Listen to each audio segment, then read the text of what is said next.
¿Cómo están, queridos hermanos? Mi nombre es Claudia But, soy servidora de Comunidad Betania. Y el día de hoy, con la ayuda y el auxilio del Señor, vamos a profundizar en algunos conocimientos básicos con respecto al demonio, su naturaleza y cuáles son las maneras en cómo él actúa. Esto para que podamos tener conocimiento también y nos ayuden a discernir en el momento adecuado qué tipo de espíritus tal vez están influenciando en nuestra manera de vivir, en nuestra manera de pensar, inclusive también hasta en nuestra manera de actuar. Esto para que pueda ser de edificación en nuestras vidas y también en algún momento podamos también ser la palabra adecuada, el consejo oportuno y poder también brindar la información a todo aquel que lo necesite. Pero antes de comenzar, vamos a encomendarnos a la intercesión de San Miguel Arcángel y le pediremos también el don del Espíritu Santo, que Él pueda abrir nuestro entendimiento y poder acoger estas enseñanzas con sencillez y humildad para que sea de provecho para nuestras vidas. Vamos a encomendarnos en el nombre del Padre, del Hijo y del Espíritu Santo. Amén. San Miguel Arcángel, defiéndenos en la batalla, sé nuestro amparo contra la perversidad y las acechanzas del demonio. Reprímale, Dios, te pedimos suplicante, y tu príncipe de la milicia celestial, arroja al infierno con tu divino poder a Satanás y a los demás espíritus malignos que andan dispersos por el mundo para la perdición de las almas. Amén. Tendremos como nuestro primer punto de partida preguntarnos posiblemente o aclarar qué es el demonio. Antes que nada, en el Catecismo de la Iglesia Católica, a partir del artículo 391, usted también encontrará información que puede ser de mucha utilidad con respecto de nuestro magisterio de la Santa Iglesia. Justamente en el artículo 391, la Iglesia enseña que Satanás y los ángeles caídos al principio fueron ángeles buenos creados por Dios, con una naturaleza buena, pero ellos se hicieron a sí mismos malos. ¿Qué significa esto? Antes que nada, la naturaleza de los demonios es espiritual. Son seres espirituales de una naturaleza angélica deformada. ¿Qué significa esto? Como acabamos de leer brevemente en el Catecismo de la Iglesia Católica, de que ellos en esencia han sido creados buenos, pero a consecuencia de su rebeldía, a consecuencia de su desobediencia y su soberbia, rechazaron el reconocer la autoridad y someterse también a Dios, motivo por el cual entró el pecado en ellos y, han sido condenados eternamente. Al pertenecer a la naturaleza angelical significa que ningún demonio tiene cuerpo, son enteramente espíritus. Tienen un carácter íntegramente espiritual. Y esto hace que los pecados de los demonios son también exclusivamente espirituales. Probablemente usted cuestione un poco con respecto al pecado de la gula y la lujuria con la cual nosotros los seres humanos somos tentados por el enemigo. Pues sí, los demonios no tienen la capacidad de poder experimentar ningún tipo de placer porque no tienen cuerpo, pero sí tienen el poder para poder inducirnos, seducirnos o tentarnos desde la inteligencia con este tipo de pecados. El pensar, el desear compulsivamente tal vez comer de manera desordenada, puede inspirar en nosotros pensamientos que atentan contra la castidad, contra la pureza y a pecados aún mayores, ¿no? Volvemos a recalcar, no fueron creados malos porque Dios, que es eterno bien, la creación ha sido creada en el bien, por el bien del amor y por amor. En el momento en que los ángeles han sido creados, al igual que nosotros que somos criaturas, Dios nos ha dotado de voluntad y de libertad. Los ángeles decidieron, los ángeles caídos, los que se rebelaron contra Dios, los demonios, decidieron no someter su voluntad a la voluntad suprema del Señor. Entonces de aquí brota este odio, este rencor, esta rebeldía, que de alguna manera, a pesar de que el Señor también otorgó y dio la oportunidad del arrepentimiento, como sucede con todos y cada uno de nosotros, la palabra dice de que al menos 2/3 de los ángeles cayeron y se deformaron en su condición de ángeles buenos a ángeles o espíritus malos. ¿Todos los demonios son iguales? La respuesta es no. Cada demonio pecó con una intensidad determinada, ¿sí? Cada demonio de alguna manera pecó con uno o con varios pecados también en especial. Pero la rebelión tuvo como raíz, escuche muy bien, amado hermano, el pecado capital que se encuentra en el lugar por excelencia, el pecado capital más grave, el pecado que de alguna manera también da lugar a otro tipo de pecados, que es la soberbia. Y desde ese pecado que se concibió nuevamente en la actitud de rebeldía, de rebelión, de rechazo hacia el Señor, este pecado también de alguna manera dio raíz y nacen algunos otros pecados, ¿no? De las 9 jerarquías de ángeles que existen, también están las 9 jerarquías de demonios en el mundo angelical. ¿Cuáles son los nombres de los demonios? Bueno, hay varios, ¿sí? El más común, que viene a ser uno, que es Satán, es el más poderoso, el más inteligente y bello de los demonios, de los cuales se rebelaron, y se llama Satán o Satanás en el Antiguo Testamento, ¿sí? Su raíz primitiva significa atacar, acusar, ser adversario, resistir, y Satán significará también adversario, opresor, enemigo u opositor. Diablo es como encontramos esta terminología en el Nuevo Testamento, y diablo viene del verbo griego diabalo, y el cual significa acusar. Por eso también es muy común encontrar o referirse con respecto al diablo como el acusador. Encontramos bíblicamente también 3 nombres más: Belcebú, Lilith y Asmodeo, que cada uno de ellos tiene dependiendo de la naturaleza con la cual ellos han creado, también tienen ciertos pecados bastante enraizados en ellos, ¿no? Y por último también Lucifer, que es el ángel de luz, ¿no? ¿Cuál es el lenguaje de los demonios? Antes que nada, es exactamente igual al de los ángeles, y no necesitan ninguna lengua en espiritual, porque ni tampoco ningún idioma, sino que se comunican entre sí con especies inteligibles, ¿sí? Nosotros necesitamos las palabras para poder comunicarnos, porque estamos dotados de sentidos sensoriales.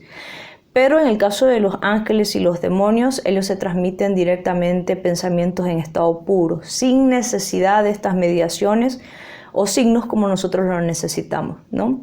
Las especies inteligibles son pensamientos que se transmiten entre ellos. Pueden ser comunicación de razonamiento, de imágenes, de sentimientos. También la transformación y también se produce en la voluntad. Los espíritus angélicos pueden comunicar entre sí pensamiento en estado puro. Es por eso, amado hermano, de que muchas de nuestras tentaciones, si usted reflexiona luego de esta pequeña formación, se toma unos minutos para poder recordar situaciones en las que usted se ha visto envuelto en situación de una tentación o de pecado, podrá darse cuenta de que todo generalmente empieza desde acá, desde el pensamiento, la imaginación, los recuerdos, imágenes. Ese es el lugar por excelencia, de alguna manera, si es bueno el término, de poder de la tentación del enemigo. Inducirnos, inspirarnos. Un poco más adelante vamos a hablar con respecto al discernimiento de espíritus, de dónde proviene la emoción que yo estoy recibiendo. Es una inspiración que proviene del Señor, es una emoción divina, una emoción humana, una emoción demoníaca. ¿Qué es lo que a mí me induce? ¿Qué es lo que a mí me mueve a decir, a pensar, a querer y a desear ciertas cosas, ¿no? ¿Dónde están los demonios? De acuerdo a la suma demoníaca, del padre Fortea, afirma que específicamente no están en ningún lugar, ¿no?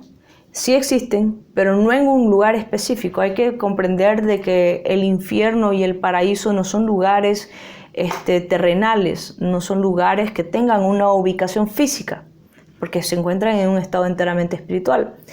Entonces, se puede decir que un demonio está en un sitio cuando hay una manifestación, cuando actúa en ese lugar, ¿no? Tal vez sea bueno recalcar y aclarar de que el cielo, el infierno y el purgatorio son estados espirituales, ¿no? Entonces, si un demonio, que vamos a verlo también un poco más adelante, se manifiesta o actúa de alguna manera, se pudiera decir, bueno, sí, que hay ahí. Está ahí la presencia, está ahí el actuar, está ahí la manifestación del demonio.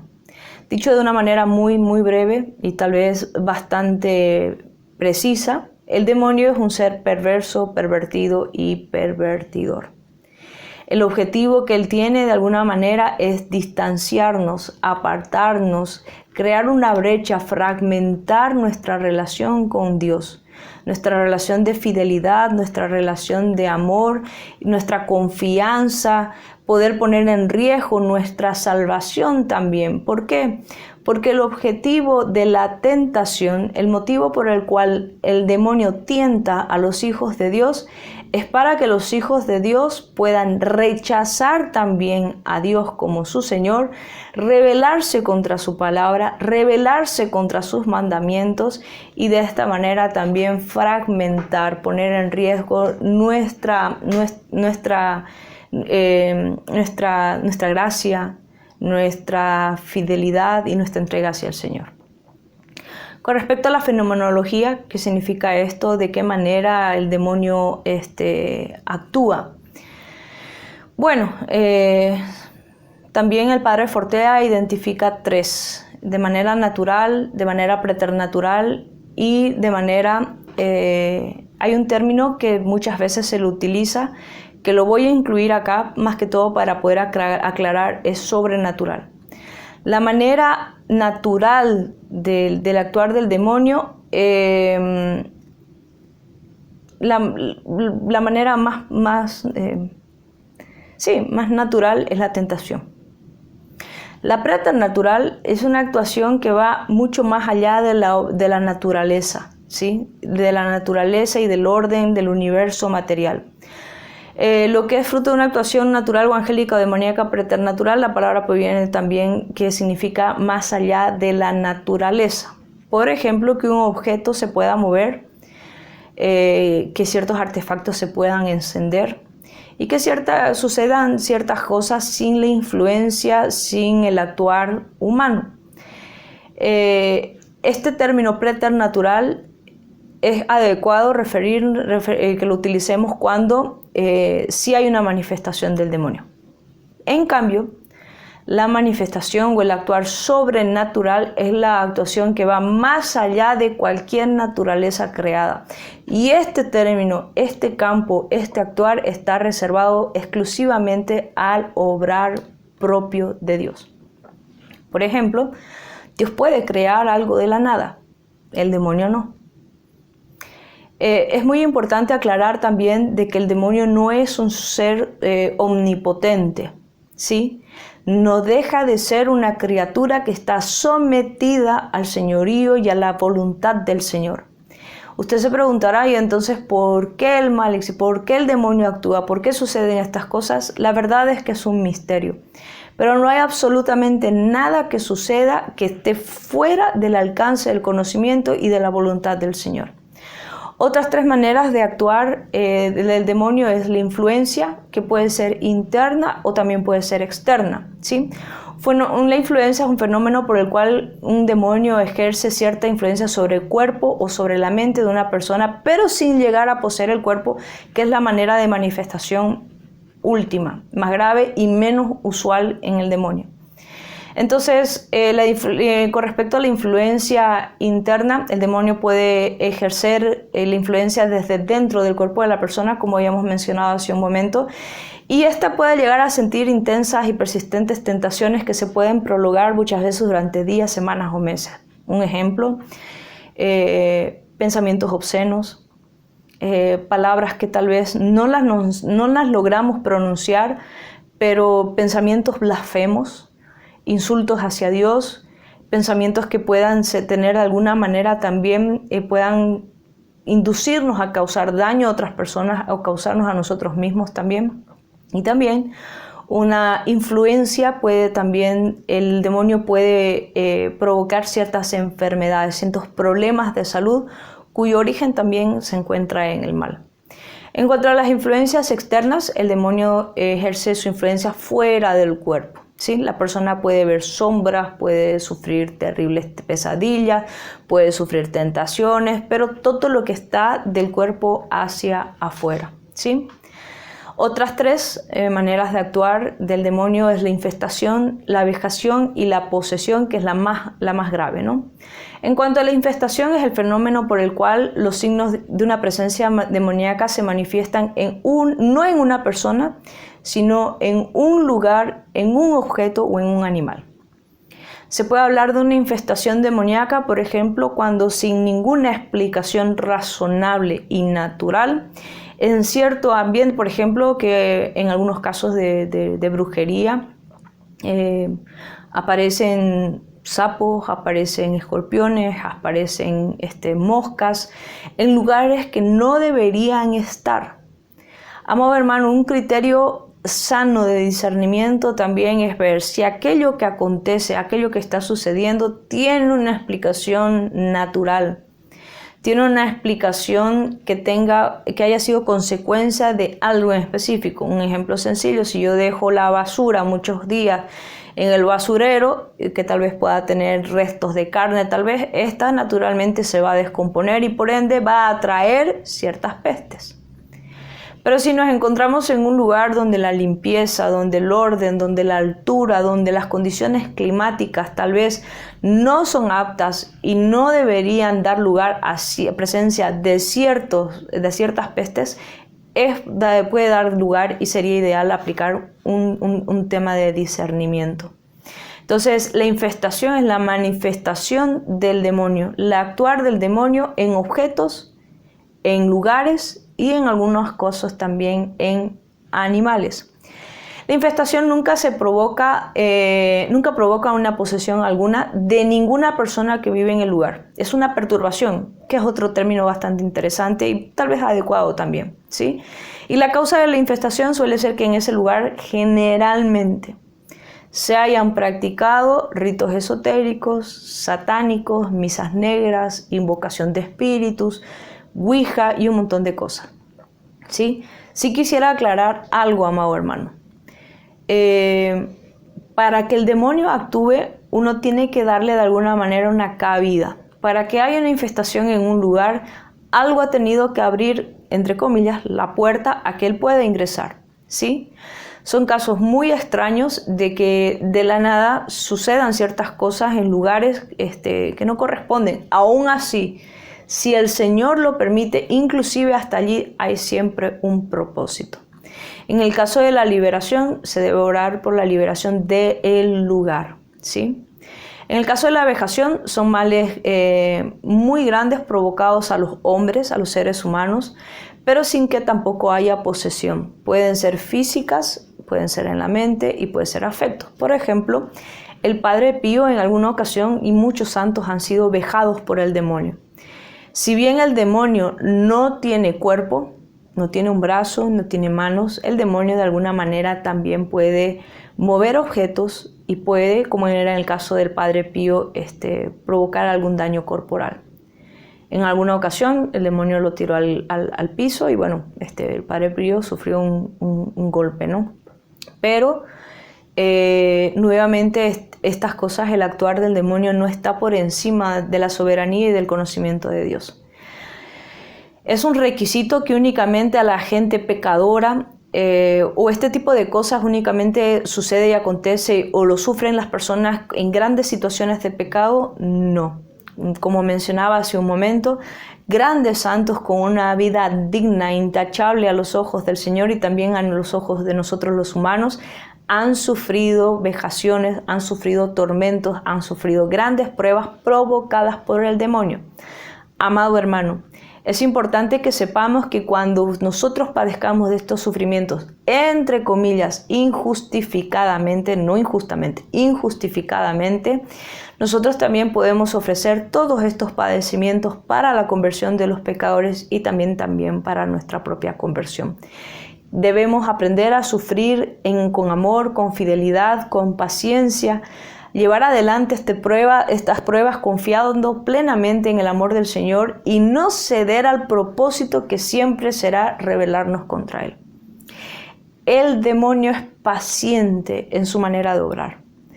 El demonio verdaderamente espera situaciones, observa. Es como el ladrón, que lo mencionábamos hace un momento.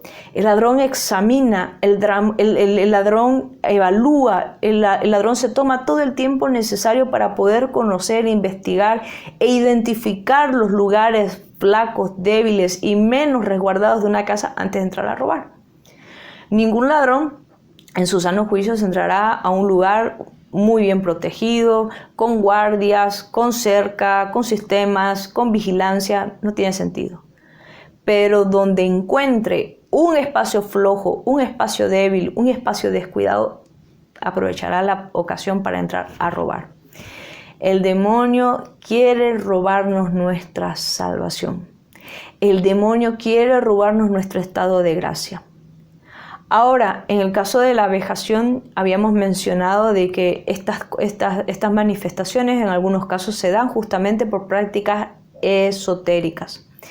En muchos casos hay personas que llegan a vivir, que no tienen hogar propio y a veces alquilan departamentos, casas, lugares y se topan con este tipo de situaciones donde no han sido ellos los causantes. La sugerencia es que siempre puedan llamar a un sacerdote que pueda bendecir el lugar. La oración es un arma eficaz para poder derrotar, derrocar, desbaratar y ahuyentar toda obra del maligno. La posesión es el fenómeno por el cual un espíritu maligno reside en un cuerpo de un ser humano y en determinados momentos puede hablar, puede moverse y puede realizar ciertas cosas y manifestarse a través de ese cuerpo sin que la persona pueda evitarlo. La posesión, amados hermanos, es el grado más raro de la manifestación del demonio, pero que sí es real, ¿sí? Son escasos los raros, son escasos los casos verdaderos de posesiones demoníacas que existen. Jesús mismo ofició varios exorcismos, liberando a todos aquellos que eran poseídos y atormentados por el demonio. Para que se pueda dar lugar a la posesión, en primera instancia sí, una apertura grande al obrar del demonio en nuestras vidas es nuestra situación de pecado. No únicamente un único pecado, que también no debería acontecer idealmente, pero una vida de constante pecado grave, mortal, nos expone a nosotros a que el enemigo también de alguna manera pueda poseer nuestro cuerpo.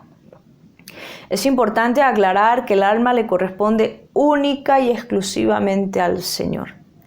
La vida también de las personas le corresponden al Señor.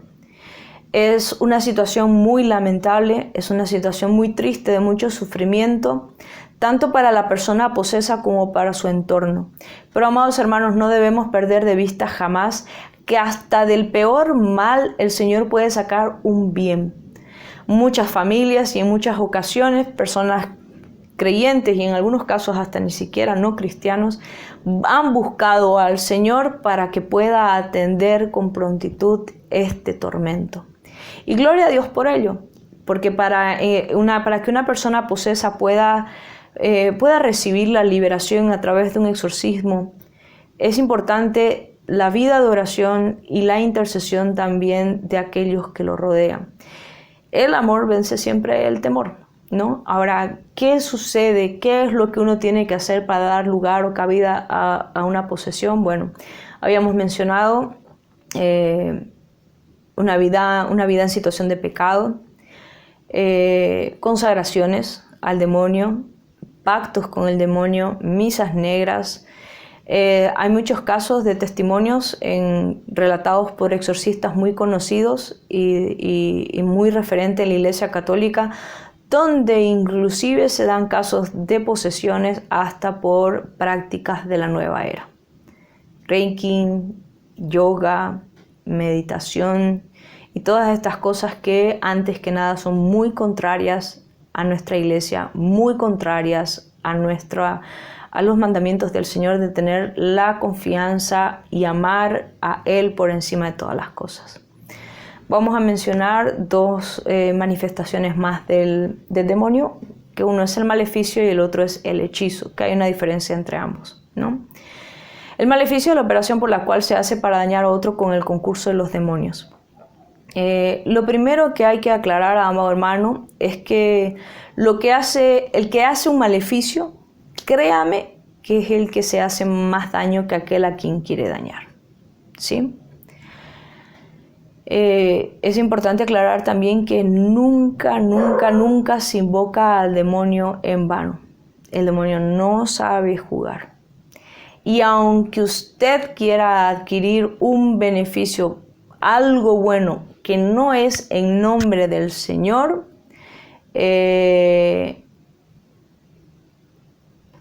usted está transgrediendo gravemente la ley del Señor.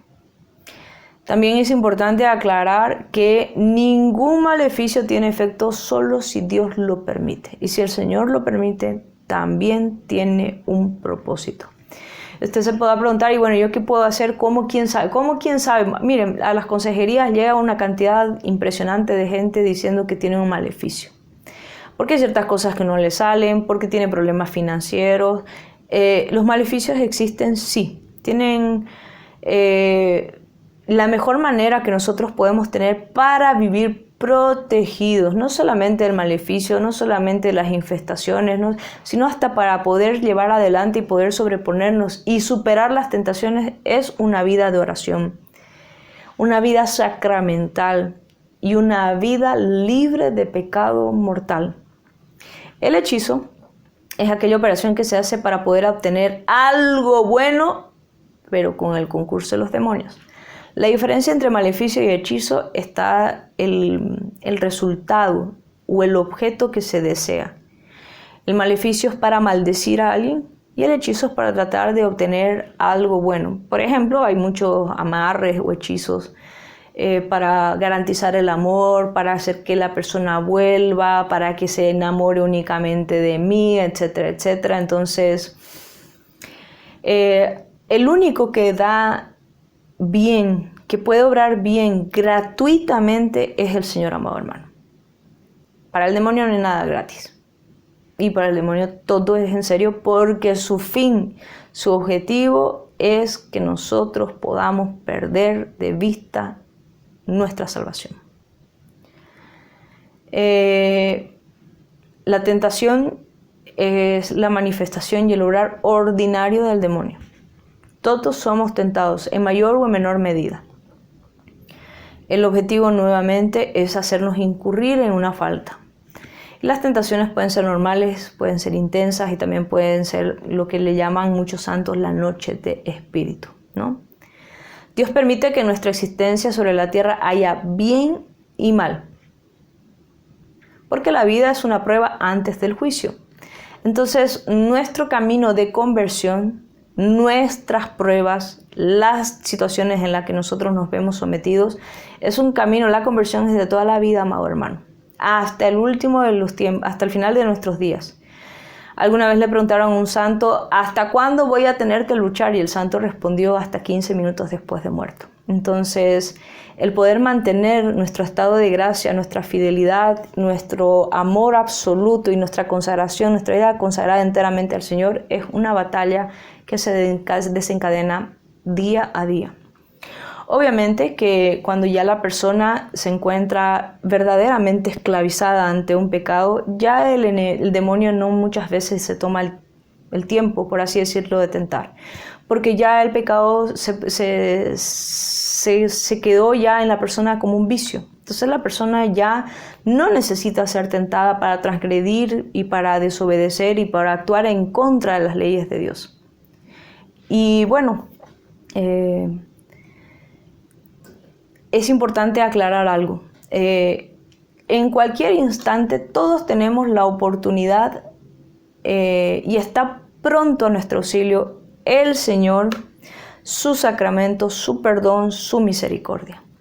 En el instante en que en nosotros hay el mínimo, la mínima conciencia y el mínimo dolor y el arrepentimiento, yo quiero animarlo, amado hermano, a que usted no negocie ni pierda más tiempo. El único pecado que Dios no puede perdonar es el que no se confiesa, ¿sí? Entonces, para recapitular, los demonios son seres espirituales que pertenecen a una naturaleza angelical. Han sido creados en esencia buenos, pero decidieron libre y voluntariamente rebelarse contra el Señor. El pecado que originó el resto de los demás pecados y que dio lugar a su condenación eterna ha sido la soberbia. No quisieron reconocer, no quisieron buscar, no quisieron recibir ni el perdón ni la misericordia del Señor. El demonio actúa de distintas maneras, desde las más, entre comillas, naturales a las preternaturales, aquellas que van más allá de la ciencia, más allá de la naturaleza. La tentación tiene como objetivo quebrantar, fragmentar nuestro estado de gracia. Si nosotros llevamos una vida de desorden, sin sacramentos, sin el reconocimiento, sin el temor del Señor, somos personas que de alguna manera estaremos expuestas a cualquier mal. ¿Cuál es la manera? ¿Qué es lo que yo puedo hacer para evitar? Mire, usted no tiene que evitar que el demonio le haga nada. Usted tiene que vivir en una fidelidad y en un amor y una entrega absoluta al Señor, sabiendo de que todo sucede para el bien de aquellos que lo aman. Y si hubiera algo que aconteciera en el lugar donde vivo, de manera personal, corporal o espiritual, que es un tormento, que puedo reconocer el obrar y el actuar del demonio en mi vida, usted tiene que saber, amado hermano, que hasta en esa situación, el Señor puede glorificarse. Una persona poseída, por ejemplo, no significa que esté condenada. Se dan casos de posesiones a través de maleficios sin que la persona lo haya buscado, pero Dios tiene siempre la última palabra. Yo lo animo en el nombre del amor que el Señor nos tiene a que busque la confesión, a que siempre pida al Señor la gracia de tener conciencia de pecado, dolor de nuestras faltas, renuncia a toda práctica que usted sabe, ya sea adquirida o heredada. Toda práctica de esoterismo, de brujería, de magia, de ocultismo, nueva era, reiki, yoga, meditación y todas estas cosas que no provienen del Señor. Renuncia radicalmente a todo pecado mortal con el cual usted ya está acostumbrado. Renuncia a todo aquello que ensombrece nuestras vidas, que nos da una felicidad temporal, pero a la larga sufriremos las consecuencias. Confíe por sobre todo en el amor del Señor. No vaya a las lecturas de cartas, no vaya a los brujos, no vaya a los curanderos. Busque los sacramentos, busque la palabra, conozca a este Dios que es capaz y tiene el poder de hacer todo. No hay nada imposible por el Señor. Y si usted tal vez el día de hoy ha adquirido que sea un conocimiento que le ha iluminado la conciencia y la inteligencia, utilícelo para bien. Renuncie radicalmente a las obras del demonio y consagre su vida desde hoy para siempre a las obras del Señor. El Señor, quien nos ama, que envíe su Espíritu Santo sobre todos y cada uno de nosotros. Nos ayude a comprender estas cosas, no para sentir curiosidad y buscar más y tratar de comprender más las obras del demonio y del mal, mas todo lo contrario, que esto nos mueva a querer conocer más al Señor, entregarnos a Él, conocer su palabra, alimentarnos de su cuerpo, recurrir a los sacramentos, para que en un estado y una vida de gracia nosotros podamos con su poder, con su ayuda y con su protección hacer frente a todo mal. Huyan al demonio y resistan al demonio y él huirá de ustedes, dice la palabra. Amado Señor, yo te suplico por los méritos de tu pasión y de tu muerte, derrama tu sangre preciosa sobre todos y cada uno de nosotros. Ayúdanos a acoger con sencillez y con humildad estos conocimientos para que a la luz de tu Espíritu y con tu auxilio y con tu gracia, Señor, nos puedan también servir de instrumento para orientar a aquellos que caminan en la ignorancia y sufren, Señor, desgracias a consecuencia de esto, y también pueda servirnos para nosotros para poder tener criterios claros de discernimiento en cuanto al mover y el actuar tuyo en nuestras vidas y del enemigo. Que el Señor nos bendiga y nos guarde el día de hoy, en el nombre del Padre, del Hijo y del Espíritu Santo. Amén. Glorifiquemos al Señor con nuestras vidas. Que el Señor los bendiga. Queridos hermanos, el canal de Padre Rafael Guzmán Gabriel Oficial está creciendo y quiere crecer. Cada vez van a aumentarse más programas para alimentar la fe. Y vamos a salir a evangelizar con cada uno de los programas a distintos lugares con transmisiones al vivo, con prédicas poderosas, donde ustedes van a escuchar los testimonios del poder de Dios. Pero para poder crecer, querido hermano, nosotros necesitamos su ayuda, que hagan conocer el canal, pero también ahora hay una forma que se llama unirse, que ustedes van a poder ver en su computadora, van a poder ver en su celular, donde dice unirse. ¿Para qué? Para que usted sea miembro de esta familia del canal de Padre Rafael. ¿Y cómo lo vamos a hacer? Sencillamente, así como dice este pequeño video a continuación. No te pido que dones dinero en grandes cantidades, no te pido que dones cosas que te van a quitar a ti el alimento diario, sino que con $1, $2, $3 mensuales, querido hermano, usted puede ayudar al canal de Padre Rafael. Mire este video y le enseñaremos cómo hacerlo de forma sencilla. Muchas gracias y que Dios devuelva el 100 por 1. Usted puede buscar en su celular, en su móvil o en su laptop o su tablet www.youtube.com y escribe Padre Rafael Guzmán Gabriel Oficial. Luego le sale, ve el redondito donde está Padre Rafael Guzmán Gabriel Oficial, aprieta y busca donde dice unirse. Ahí entra y usted va a ver que al lado izquierdo hay 4 caritas, 4 opciones para sembrar. Sembrar 1, 2, 3, 4 según su posibilidad mensual. Usted puede elegir cualquiera de las 4 y mensualmente ese va a ser el apoyo que usted va a dar al canal, y aprieta nuevamente unirse mientras espera la ventana donde le va a pedir los datos de su tarjeta de crédito o de débito o la tarjeta que usted tenga, para que usted ponga la información ahí, su nombre, fecha y todo lo que le pide, que normalmente se hace en los procesos cuando le piden su tarjeta. Recuerde que esto está controlado por YouTube y todo va a salir en su información bancaria. Le agradezco mucho por su apoyo y que Dios le devuelva el 100 por 1.